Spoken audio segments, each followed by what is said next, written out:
आज की कहानी दूसरे का धन। चतुरसेन कुंदनपुर का सबसे धनाढ्य सेठ था। उसका व्यापार दूर दूर तक फैला था। दान देने में भी उसका नाम सबसे ऊपर होता था। बहुत से मंदिर, धर्मशालाएं और तालाब उसने बनवाए थे। उसके 4 पुत्र थे, भद्रसेन, समरसेन, देवसेन और पूर्णसेन। अपने पूर्वजों की भांति चतुरसेन भी अपनी आय का चौथाई भाग दान पुण्य के लिए अलग रखता था। ईमानदारी से कार्य करने के कारण पूरा टैक्स भरने पर भी उसकी आय दिनों दिन बढ़ती जा रही थी। एक दिन अचानक चतुरसेन ने सोचा, अब मैं बूढ़ा हो चला हूँ।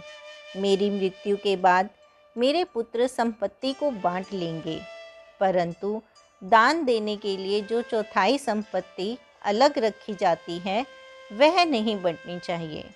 उसे दान कार्यों में ही लगाने के लिए कौन से पुत्र को दूं? वह निश्चय न कर पाया कि कौन सा पुत्र ऐसा है जो उस संपत्ति को अपने काम में न लगाकर लोक कल्याण में लगाएगा। आखिरकार उसने पुत्रों की परीक्षा लेने की सोची। चारों को अपने पास बुलाकर कहा, मेरे पास बहुत धन है, उसे मैं तुम्हें देना चाहता हूँ। तुम इसे बराबर बराबर बांट लेना, परंतु दान की राशि तुम में से उसी को दूंगा जो उसे परोपकार में ही खर्च करे। कुछ क्षण चुप रहकर सेठ ने पुनः कहा, अब तुम सभी नगर में घूमो, कुछ दान करके आओ। जिसका दान सबसे श्रेष्ठ होगा उसे ही यह राशि सौंपी जाएगी। पिता की आज्ञा मान चारों पुत्र अलग अलग दिशाओं में निकल पड़े। उनमें से जिसका नाम भद्रसेन था वह पूर्व दिशा की ओर गया। वह दोपहर तक इधर उधर घूमता रहा। घर से चलते समय उसने दान के लिए सोने के 100 सिक्के लिए थे। वह किसी ऐसे व्यक्ति की तलाश में था जिसे सचमुच पैसों की आवश्यकता हो। अचानक उसकी दृष्टि एक बूढ़े व्यक्ति पर पड़ी।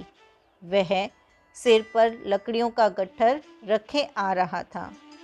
बूढ़े को देखते ही भद्रसेन ने पूछा, बाबा, तुम इस आयु में भी इतना परिश्रम क्यों करते हो? बूढ़े ने उत्तर दिया, बेटा, मेरी 2 लड़कियां हैं, उनके विवाह के लिए पैसे चाहिए।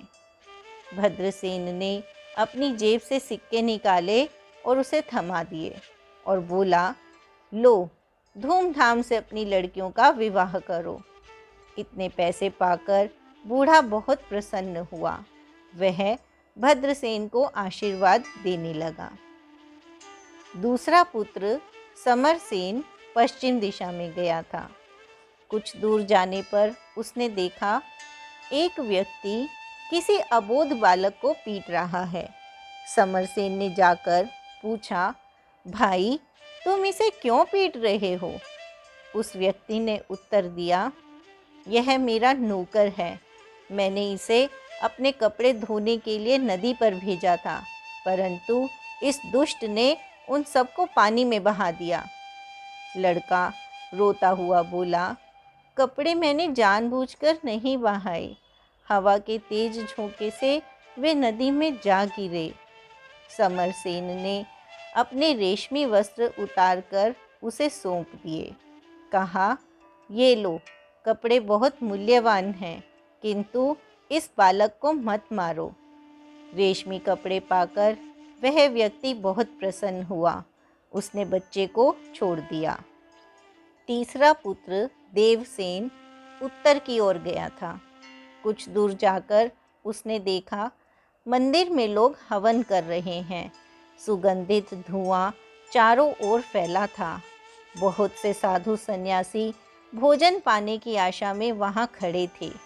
पुजारी ने देवसेन से कहा, मंदिर में इतना अन्न नहीं है कि इन सभी को भोजन कराया जा सके, कुछ दान करते जाओ।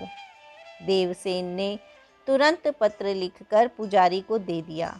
कहा, अपने व्यक्तियों को भेज दो, इस पत्र को दिखाकर हमारे घर से 10 बोरे अनाज उठा लाएंगे।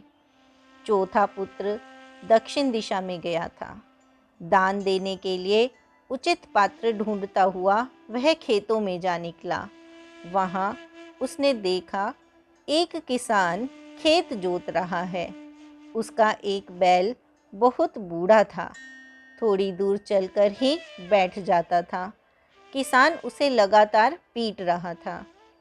पूर्णसेन को दया आई। उसने किसान से कहा, भाई, तुम्हारा बैल बहुत बूढ़ा है, इसमें शक्ति नहीं है, इसे मत मारो। किसान को गुस्सा आ गया। उसने झुंझलाते हुए कहा, देख नहीं रहे, बिजाई का समय बीत रहा है। यदि बहुत दया आती है तो इसके स्थान पर तुम स्वयं जुट जाओ। पूर्णसेन अपने रेशमी वस्त्र उतार हल में जुट गया। सारा दिन हल खींचता रहा। शाम को किसान ने उसे देर से छोड़ा। जब वह घर पहुंचा तो उसके तीनों भाई पहले ही वहां पहुंच चुके थे। वे अपने अपने कारनामों का बखान कर रहे थे।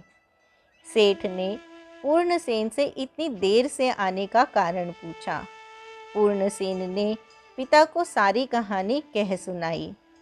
उसके पुत्र ने सारे दिन हल खींचा। यह सुनकर सेठ को बहुत दुख हुआ। उसने पूर्णसेन से कहा, बेटा, यदि तुम्हें बैल पर दया आ रही थी तो किसान को पैसे दे देते, वह दूसरा बैल खरीद लेता। तुम्हारे भाइयों ने भी तो ऐसा ही किया था। पूर्णसेन ने उत्तर दिया, लेकिन पिताजी, मेरे पास पैसे थे ही कहाँ। आपने श्रेष्ठ दान करने के लिए कहा था। अपने परिश्रम की सच्ची कमाई का दान ही सर्वोत्तम होता है। यह सारा धन तो आपकी कमाई का है। दूसरे के धन का दान करना न करने जैसा ही है। इस पुत्र की बात सुन चतुरसेन बहुत प्रसन्न हुआ। उसे ही दान की सारी राशि सुपात्रों को देने के लिए धरोहर के रूप में सौंपकर वह निश्चिंत हो गया।